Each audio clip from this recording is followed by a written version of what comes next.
Probably Mercedes' worst issue, Formula One, F1, is a high-speed, high-performance motorsport that requires teams to design, develop, and build cars that are capable of reaching speeds of over 300 kilometers per hour. Teams such as Mercedes have teams of engineers and designers who work tirelessly to create the most aerodynamic, lightweight, and powerful cars possible. Mercedes, in particular, has been successful in creating one of the most misinterpreted designs in F1 history. This success is due to a combination of factors, such as their investment in research and development, their focus on aerodynamics, and the talent of their design team.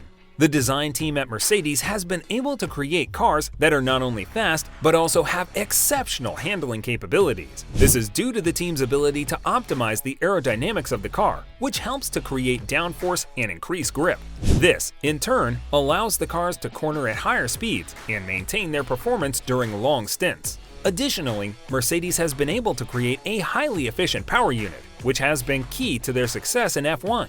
The team's ability to design and develop a highly efficient power unit has allowed them to conserve energy, which has been crucial in F1 as cars need to conserve fuel in order to be able to finish the race. Read on to learn more. The 2022 Bahrain Grand Prix marked the beginning of Formula One's modern technical era, giving teams their first opportunity to race their redesigned cars. We have seen them all during the 2 preseason practice sessions, but we didn't know who was sandbagging, who had hidden tricks, and who was just awful. While we now know the answer to those questions, the build-up to the race was incredibly tense.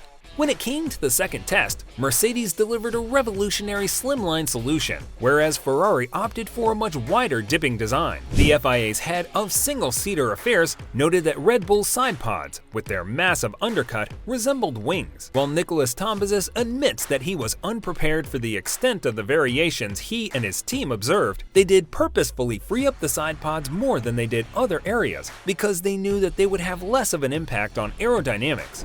To be clear, Tambazis is a pretty smart man. In fact, he just glowed when he said that we could have written rules for the side pods that would have all been the same if we wanted to.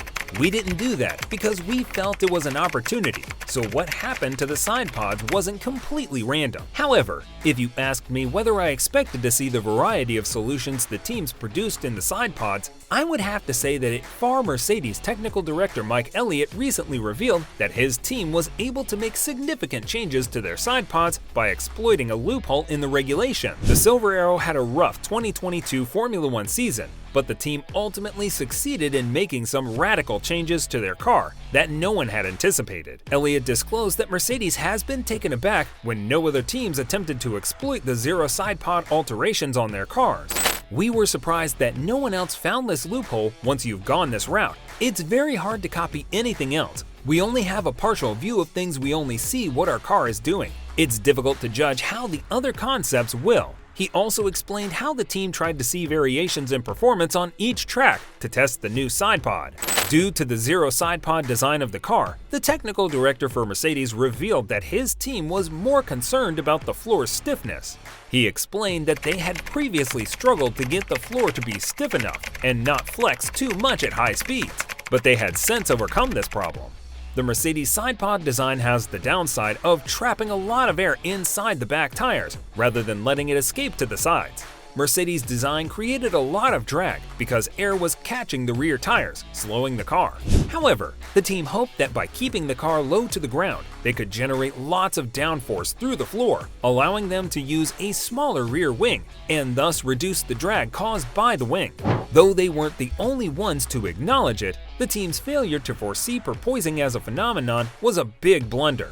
The other problem, as pointed out by Mike Elliott, was the lack of rear-end floor stiffness, which is generally remedied by the A-team sidepods. Mercedes' superiority over the rest of the field was obvious, but when compared to the other teams, the two groups Mercedes demonstrated on the rest of the field still had significant advantages. As good of an armchair analyst as I may be, Giorgio Piola and Motorsports.com did a great piece together on the sidepods that were visible on the grid, and if you're interested in reading the piece in its entirety, there's a link in the description down below the list of the 10 teams. In the final race of the season, Mercedes displayed 3 different ideas for the car's sidepods.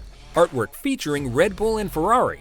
Now that we've covered the Mercedes choice, let's move on to the next most common option, the Red Bull layout. The Red Bull design was essentially a slope at the back of the car that directed wind into the beam wing, and it also featured a big undercut that split the airflow around the car in two and rejoined it at the back. Actually, at the beginning of the season, only AlphaTauri and Alpine had designs that were that identical. As the season progressed though, other teams caught on.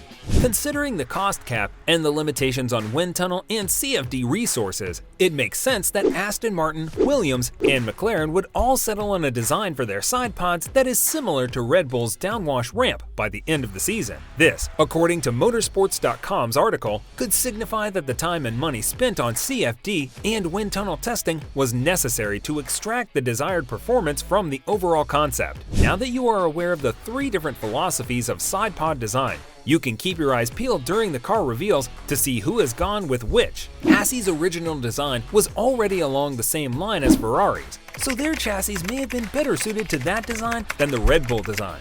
Which way, teams will have had time over the winter break to modify their chassis to accommodate any design. Thus, it is possible that further cars will appear using a no-pod design. If you want to know more about the Mercedes side pod design for 2023, and we might see 10 Red Balls as well, then subscribe to our channel and watch our next video. In conclusion, the success of Mercedes' design team in F1 can be attributed to the combination of factors, such as their investment in research and development, their focus on aerodynamics, and the talent of their design team. These factors have allowed Mercedes to create one of the most misinterpreted designs in F1 history, which has helped the team to achieve success on the track.